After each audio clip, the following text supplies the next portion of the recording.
Diploma in Bible theology మరి మొదటి సంవత్సరం పాఠం దేవుడు ఎవరు అనే పాఠాన్ని మరి ఈరోజు మనం నేర్చుకుందామండి.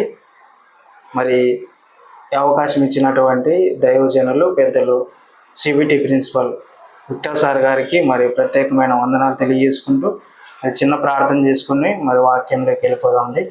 మమ్మల్ని మిక్కిలిగా ప్రేమించిన మా ప్రియ పరలోకమందున మా కన్న తండ్రి, మీ కుమారుడు మా రక్షకుడైన యేసుక్రీస్తు నామమున పేరిట వందనాలు తండ్రి. మరి భూమి మీద మరి మీకోసం మరి బ్రతికి తండ్రి మీ గురించి మరి ఎన్నో ఉన్నతమైన మాటలు నేర్చుకొని మీ గురించి చెప్పే భాగ్యం మాకు దయచేసినందుకు మీకు వందనాలు, కృతజ్ఞతలు తండ్రి. మరి చెప్తుండగా మీరే సమయోచితమైన జ్ఞానం దయచేసి మరి మాకు తోడునీడగా ఉండి మరి యొక్క వాక్యం అంతటిలో కూడా తోడునీడగా ఉండి నడిపిస్తారని, మరి వింటున్న ప్రతి ఒక్కరికి కూడా మంచి మనసును దయచేస్తారని కోరుకుంటూ మా ప్రభువును ప్రియ కుమారుడైన యేసుక్రీస్తు నామమున పేరిట ఈ ప్రార్థన అడిగి వేడుకుంటున్నాం మా కన్న తండ్రి. ఈరోజు పాఠం వచ్చేసి దేవుడు ఎవరు, డిప్లొమా ఇన్ బైబిల్ థియాలజీ మొదటి సంవత్సరం. మరి ఎగ్జామ్స్ రాసేవారు అలాగే మరి అందరూ కూడా మరి శ్రద్ధగా వినాలని కోరుకుంటున్నాం. మరి పాఠంలోకి వెళ్ళిపోదామండి. దేవుడు ఎవరు అంటే, దేవుడు ఎవరు అనే ఈ పాఠం నిజంగా ఈ ప్రపంచానికి కావాల్సినటువంటి పాఠం. అందుకే బైబిల్ ఓపెన్ యూనివర్సిటీ మరి మొదటి సంవత్సరంలోనే ఈ యొక్క పాఠాన్ని పెట్టడం జరిగింది. ప్రియమైన దేవుని వారలారా, దేవుడు మరి ఈ ప్రపంచంలో రెండు వర్గాలు ఉన్నాయి.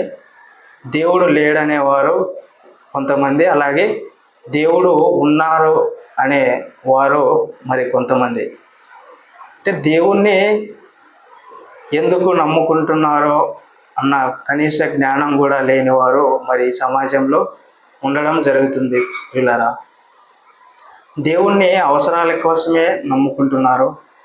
దేవుని దగ్గరకు అవసరాల కోసమే మరి ప్రతి ఒక్కరు కూడా రావడం జరుగుతుంది. ప్రియమైన దేవుని వల్ల మరి ఇన్ని తెలుసుకున్నా కూడా దేవుడు ఎవరనే విషయం మరి ఈరోజు ఎవరికి తెలియలేకపోవడం మరి చాలా దురదృష్టకరం.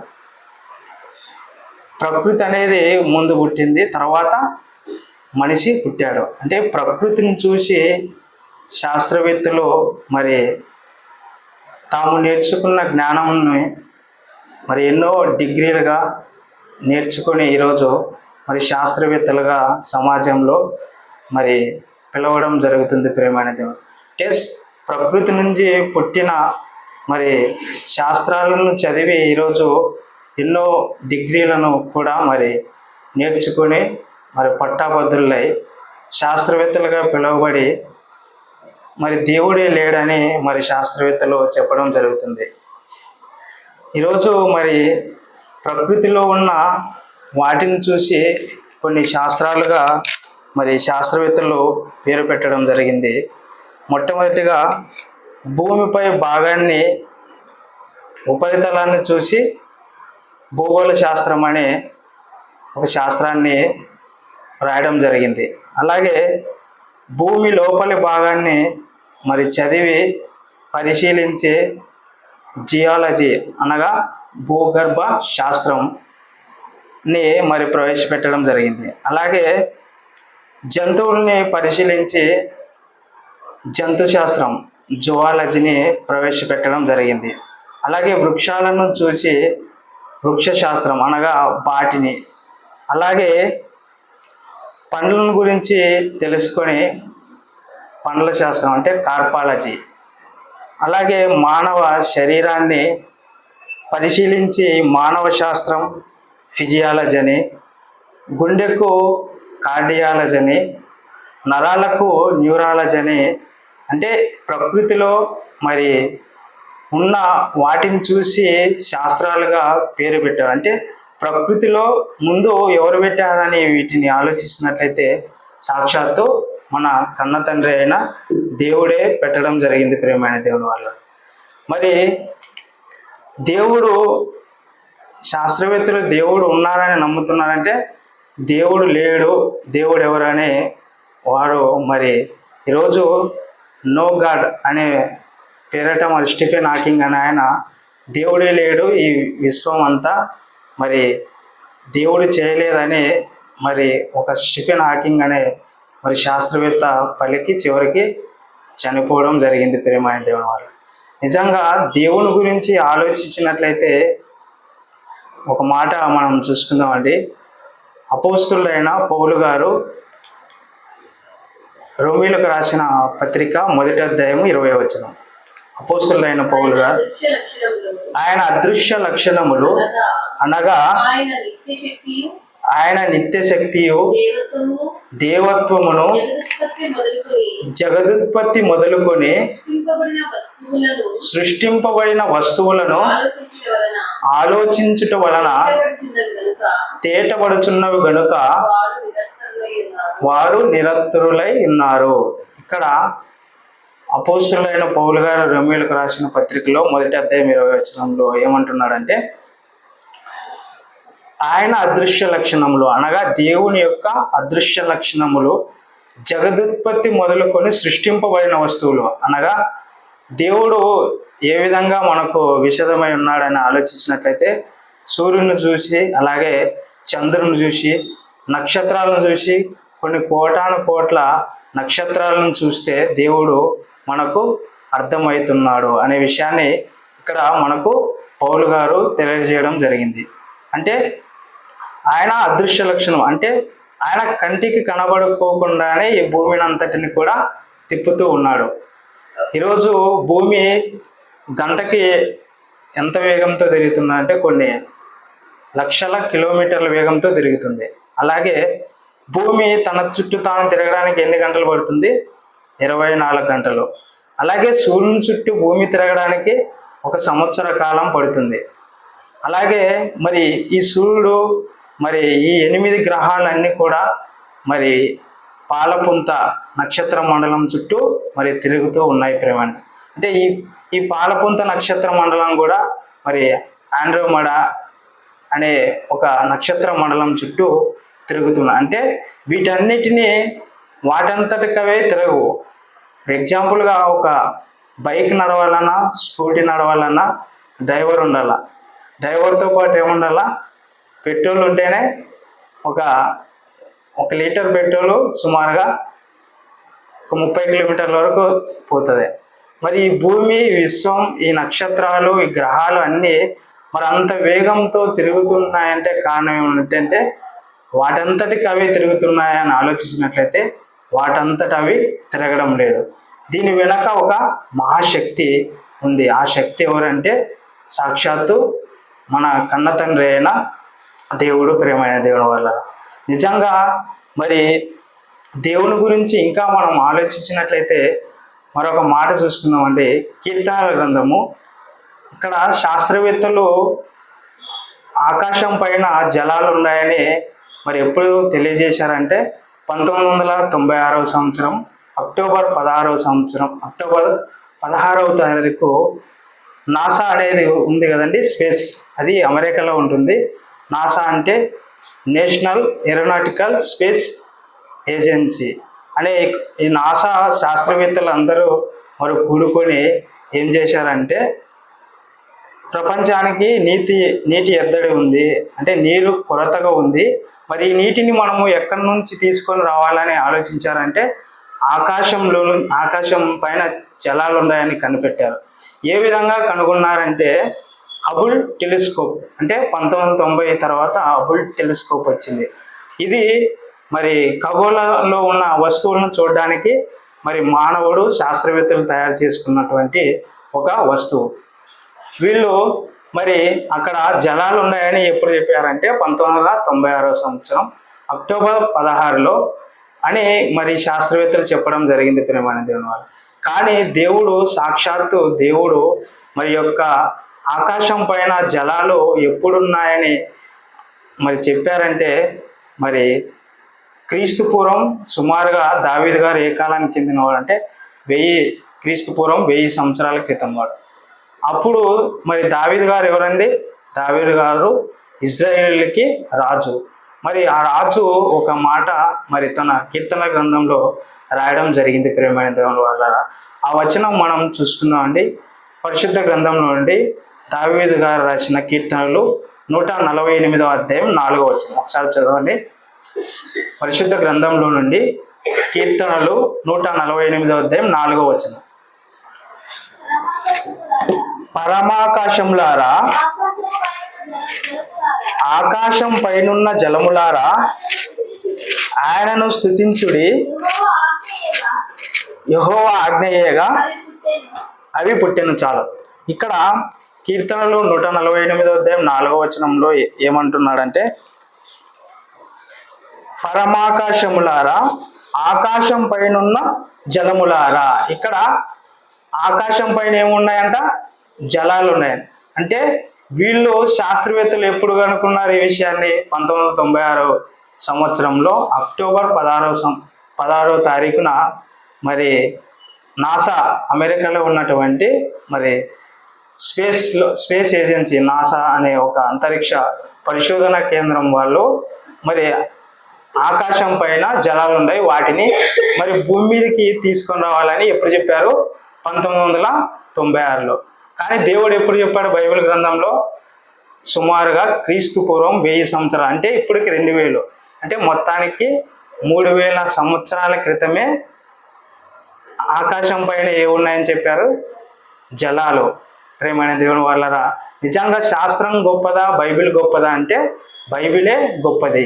అంటే ఈ ప్రయోగాల పేరిట కొన్ని వేల కోట్లు మరి ఖర్చు పెట్టిన తర్వాత శాస్త్రవేత్తలు తెలుపుతున్నారు. కానీ దేవుడు మరి మన మనసు ఎరిగి క్రైస్తవులైన వారు నా పిల్లలు గొప్పగా ఉండాలని మనకు ముందుగానే చెప్పడం జరిగింది. ప్రేమైన దేవుని వాళ్ళరా, నిజంగా ఎప్పుడున్నాయంట ఆకాశం పైన జనాలు? క్రీస్తు పూర్వమే ఉన్నాయని బైబిల్లో మరి దేవుడు చెప్పడం జరిగింది. అలాగే మరి ఇంకా ముందుకెళ్ళిపోదాం. ఆదికాండంలో మరి ఇంకా ఈ యొక్క ఆకాశం పైన జలాలు ఎప్పుడున్నాయి అనే విషయం మరొక మాటలో మనం చూసుకుందామండి. ఆదికాండము, పరిశుద్ధ గ్రంథంలో నుండి ఆదికాండము మొదటి అధ్యాయము, ఆదికాండము మొదటి అధ్యాయము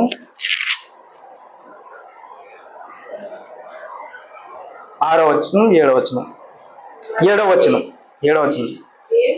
దేవుడు ఆ విశాలము చేసి విశాలము క్రింది జలములను విశాలం మీది జలములను వేరుపరపగా ఆ ప్రకారమైన. ఇక్కడ ఆకాశం పైన జలాలు ఎప్పుడున్నాయంట?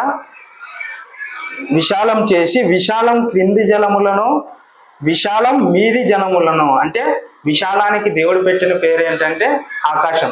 అంటే ఆకాశం పైన జలాలు ఉన్నాయి అనే విషయాన్ని మరి దేవుడు ఎప్పుడు చెప్తున్నాడంటే ఆదికాండంలోనే. అంటే మరి ఇది క్రీస్తు పూర్వమే ఈ మాట కూడా చెప్పడం జరిగింది. ప్రేమైన దేవుని వాళ్ళ, నిజంగా దేవుడు ఎంత గొప్పవాడో, దేవుడు ఎవరో అనే విషయం మనకు తెలిసిపోతుంది. అంటే శాస్త్రవేత్తలు నిన్నగాక మొన్న చెబుతూ ఉన్నారు. ఇప్పుడు 19వ శతాబ్దంలో ఆకాశం పైన జలాలు ఉన్నాయి, వాటిని భూమి మీదకి తెప్పించి ప్రపంచానికి అంతటిని మరి నీటి కొదవ లేకోకుండా చేయాలని మరి శాస్త్రవేత్తలు చెప్పడం జరిగింది. కానీ దేవుడు ఎప్పుడు చెప్పాడు? క్రీస్తు పూర్వమే.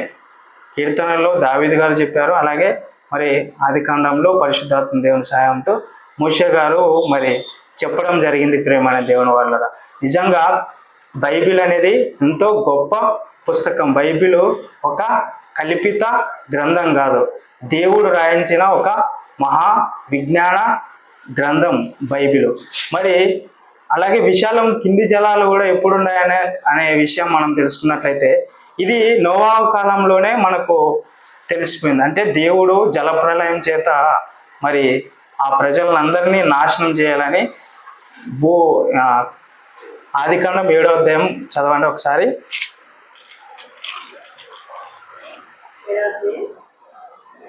7వ అధ్యాయంలో ఉంటుంది.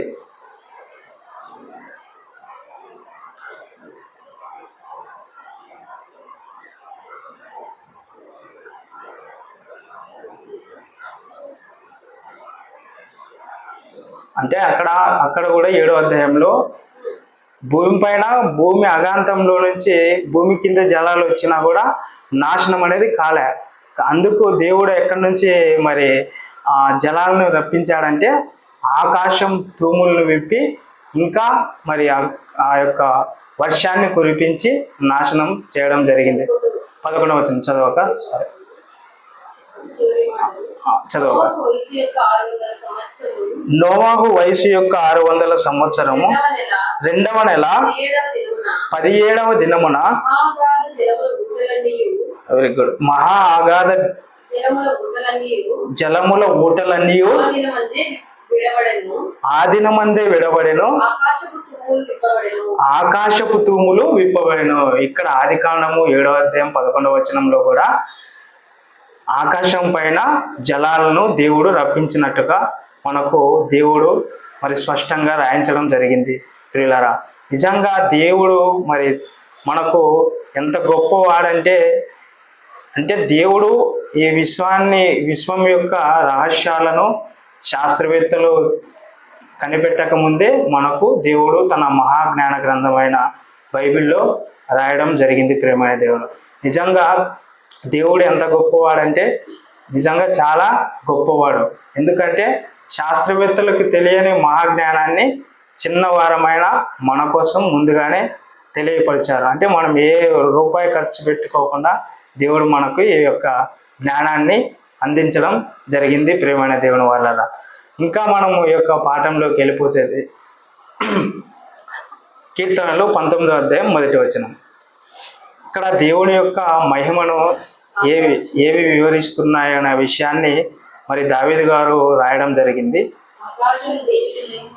ఆకాశములు దేవుని మహిమను వివరించుచున్నవి, అంతరిక్షము ఆయన చేతి పనిని ప్రచురపరచబడుతున్నది అని. పగటికి పగలు బోధ చేయుతున్నది, రాత్రికి రాత్రి జ్ఞానము తెలుపుచున్నది. ఇక్కడ దేవుని యొక్క మహిమ అంటే దేవుడు ఎవరో అనే విషయాన్ని ఎవరు తెలియజేస్తున్నాయంట? ప్రకృతి అంటే ఆకాశంలో ఏమేమి ఉన్నాయో ఒకసారి చూడండి.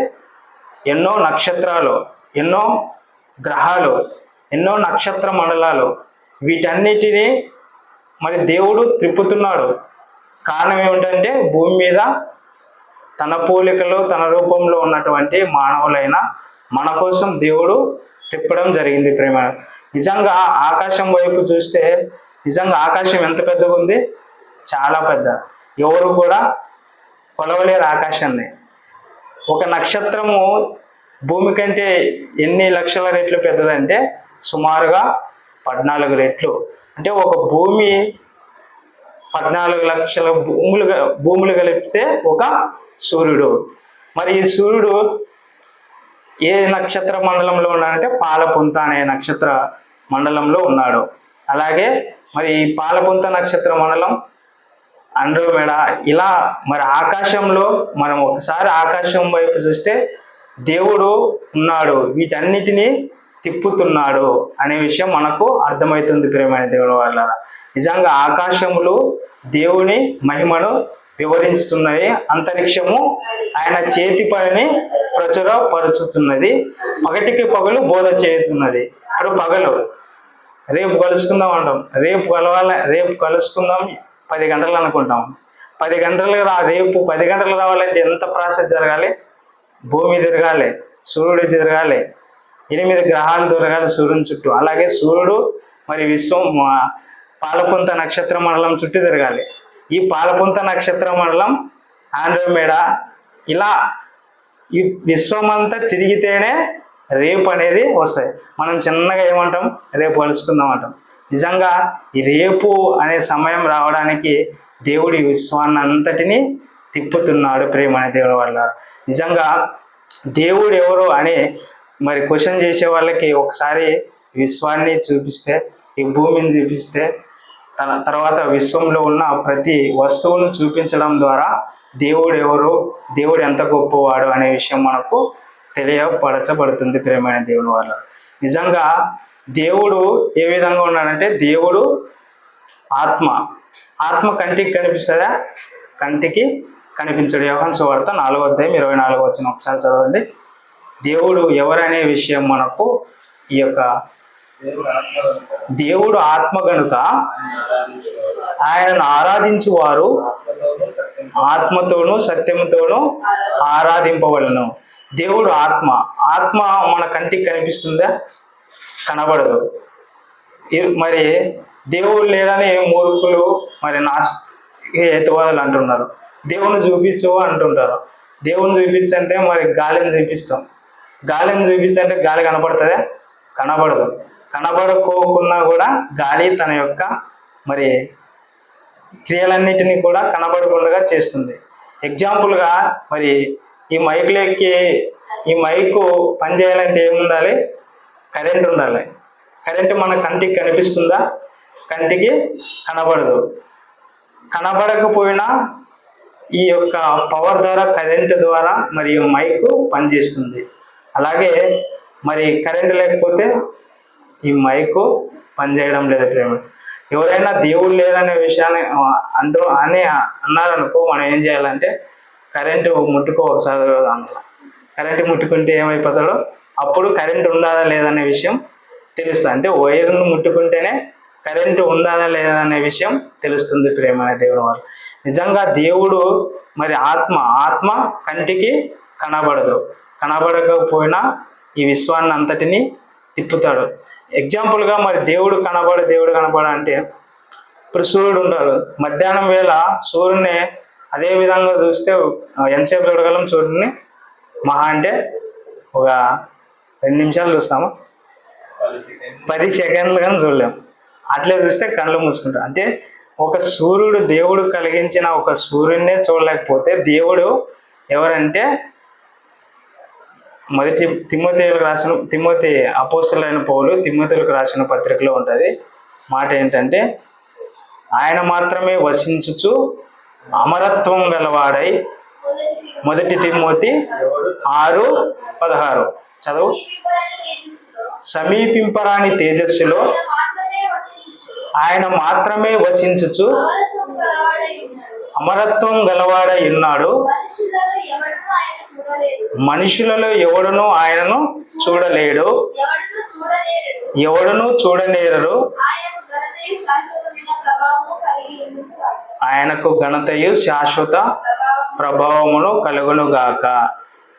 అంటే దేవుడు అమరత్వం గలవాడై, అంటే దేవుడు కొన్ని కోట్ల నక్షత్రాలు కలిస్తే ఎంత మరి శక్తి వస్తుందో అలాంటి ఆయన మాత్రమే వసించుచు అమరత్వం గలవాడై ఉన్నాడు. నిజంగా దేవుణ్ణి మరి చూపించంటే దేవుడు కనబడ్డు. దేవుడు ఎవరు? ఆత్మ అనే విషయం మనకు మరి యోహాను గారు రాయడం జరిగింది. ప్రేమైన దేవుడు నిజంగా దేవుడు ఎవరు అనే పాఠాన్ని మనం ఆలోచించినట్లయితే ఈ ప్రకృతిని చూస్తేనే దేవుడు ఎవరు అనే విషయం మనకు అర్థమవుతుంది. అలాగే మరి దేవుడు మనకు ఎవరంటే లూకాసు సువార్త 3:38 లూకాసు సువార్త 3:38 చదవన్నా. కేనాను ఎనోషుకు, ఎనోషు షేతుకు, షేతు ఆదాముకు, ఆదాము దేవునికి కుమారుడు.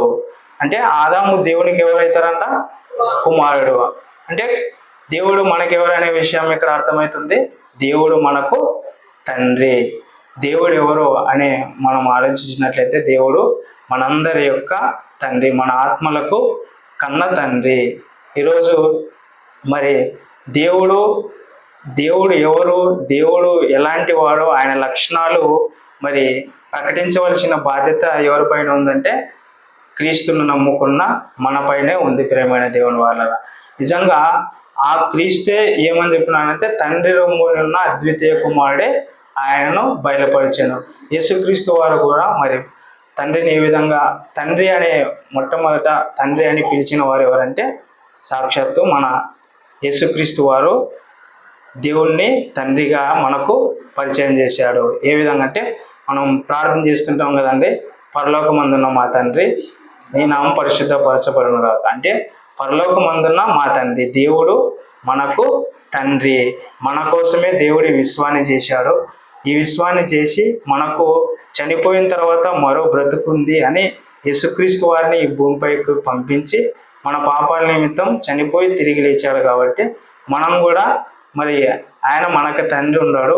ఆ తండ్రి దగ్గరికి మనం ఎప్పుడు వెళ్ళిపోతామంటే చనిపోయిన తర్వాత యేసుక్రీస్తు వారిని నమ్మి విశ్వసిస్తేనే మనం మన కన్న తండ్రి అయిన దేవుని దగ్గరకు పోతామని మనం ప్రతి ఒక్క క్రైస్తవులు కూడా దేవుడి గురించి చెప్పాలి ప్రియమైన దేవుని వాళ్ళ. ఇంకా మరి ఈ శాస్త్ర ప్రపంచం దేవుని గురించి ఎంత తెలుసుకుంది అని ఆలోచించినట్లయితే యోబు గ్రంథము 26వ అధ్యాయం 14వ వచనం. యోబు గ్రంథము 26వ అధ్యాయం 14వ వచనం. 14.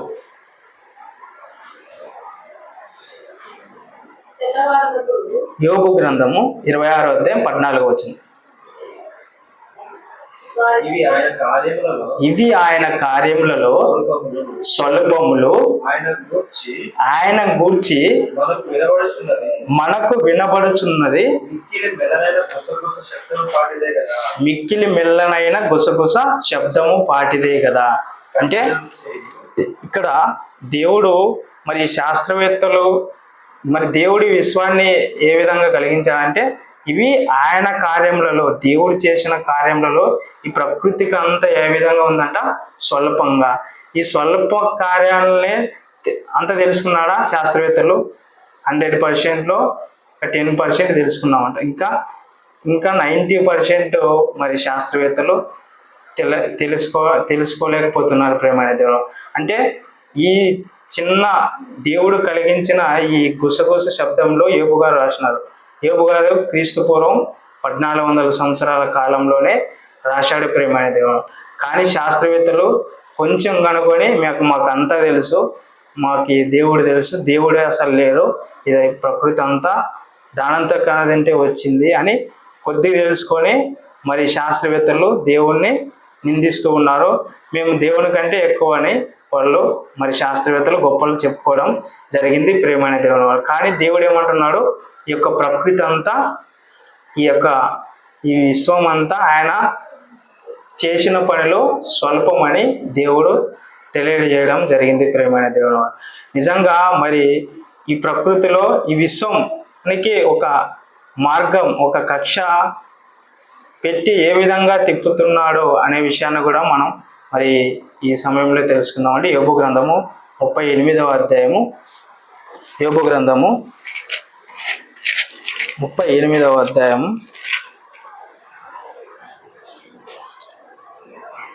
31వ వచనం. యోబు గ్రంథము 38వ అధ్యాయం 31వ వచనం.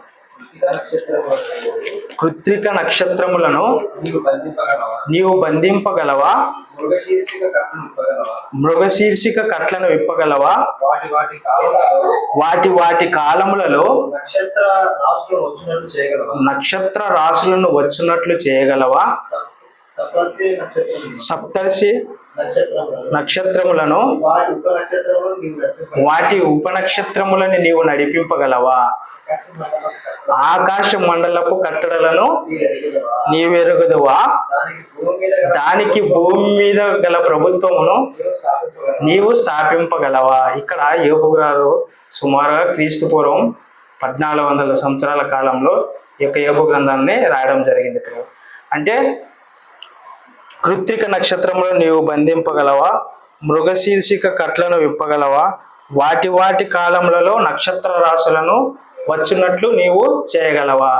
ఇప్పుడు నక్షత్రాలు ఏలి తోకచుక్క అనేది సుమారుగా 76 సంవత్సరాలకు ఒకసారి వస్తుంది. అంటే ఆ కాలంలోనే రావడానికి గల కారణం ఏమిటంటే దేవుడు దాన్ని ఆ కాలంలోనే రప్పిస్తాడు.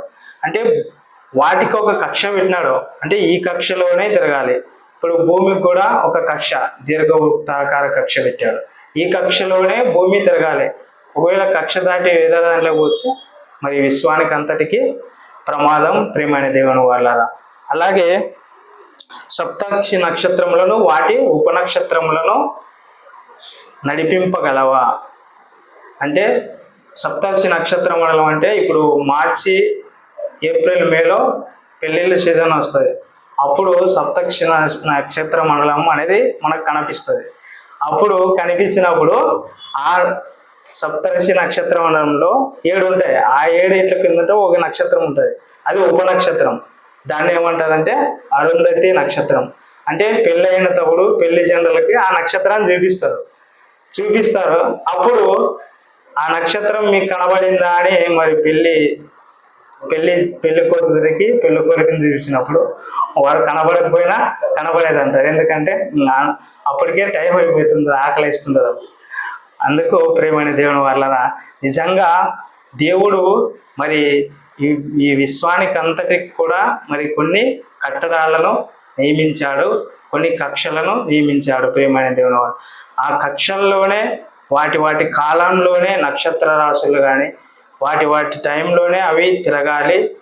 తిరగకపోతే ప్రకృతి అంతా సంభిస్తుంది. ప్రియమైన దేవుని వల్ల అందుకే దేవుడు నిజంగా వీటన్నిటినీ త్రిప్పాలంటే, వీటన్నిటిని నడిపించాలంటే అది ఎవరి చేత అవుతుందంటే సాక్షాత్తు మన కన్న తండ్రి అయిన దేవునితోనే అవుతుంది. ప్రియమైన దేవుని వల్ల నిజంగా దేవుడు ఎవరంటే దేవుడు చాలా గొప్పవాడు. ఈ విశ్వాన్ని అంతటిని త్రిప్పే ఒక శక్తి, మహాకర్షక శక్తి. ఆ శక్తి మనందరికీ తండ్రి. ఆ తండ్రి మనకు భూమి మీద ఉన్నటువంటి మనందరికీ తండ్రి ఎవరంటే దేవుడే. ప్రియమైన దేవుని వల్ల మరి దేవుడు ఎవరు అనే యొక్క పాఠంలో మొట్టమొదటిగా శాస్త్రవేత్తలు ప్రకృతిని చూసి రాశారు శాస్త్రాలన్నిటినీ. కానీ కలిగించిన దేవుడు మరి ఆ శాస్త్రాలను ఆ ప్రకృతిని చూసి దేవుని తెలుసుకోవాలి అని ప్రకృతిలోనే ఆయన అదృశ్య లక్షణాలన్నీ పెట్టాడు. వాటిని మనం తెలుసుకోవాలి. ప్రియమైన దేవుని వాళ్ళ దేవుడు ఎవరంటే దేవుడు మనకు కన్న తండ్రి. మరి విన్న ఈ మాటలను బట్టి మీకు వందనాలు తెలియజేసుకుంటూ చిన్న ప్రార్థన చేసుకుందామండి. మమ్మల్ని మిక్కిలిగా ప్రేమించిన మా ప్రియ పరలోకమందున్న మా కన్న తండ్రి, మీ కుమారుడు మా రక్షకుడైన యేసుక్రీస్తు నామమున పేరిట వందనాలు తండ్రి. మరి దేవుడు ఎవరు అని మరి మీ యొక్క లేఖనాలలో మరి కొన్ని మాటలను మేము నేర్చుకున్న విధానాన్ని బట్టి మీకు వందనాలు, కృతజ్ఞతలు తండ్రి. మరి దేవుడు మరి మాకందరికీ మరి తండ్రి అనే విషయాన్ని మరి మీ లేఖనాల ద్వారా తెలుసుకున్నాం. అలాగే ఈ విశ్వాన్ని మరి ఒకసారి ఆలోచించినట్లయితే మీరు మీ గురించి మీ మహిమను ప్రకృతి అంతా వివరిస్తుంది అనే విషయాన్ని కూడా మేము తెలుసుకున్నాం తండ్రి. మరి ఈ మాటలను మా హృదయంలో ఉంచుకొని మరి మీ గురించి ఉన్నతంగా మరి నేర్చుకొని ఉన్నతంగా బ్రతికే భాగ్యం మరి ప్రతి ఒక్కరికి దయచేస్తారని కోరుకుంటూ మా ప్రభును ప్రియకుమారుడైన యేసుక్రీస్తు నామమున పేరిట ఈ ప్రార్థన అడిగి వేడుకుంటున్నాం మా కన్న తండ్రి. ఆమేన్.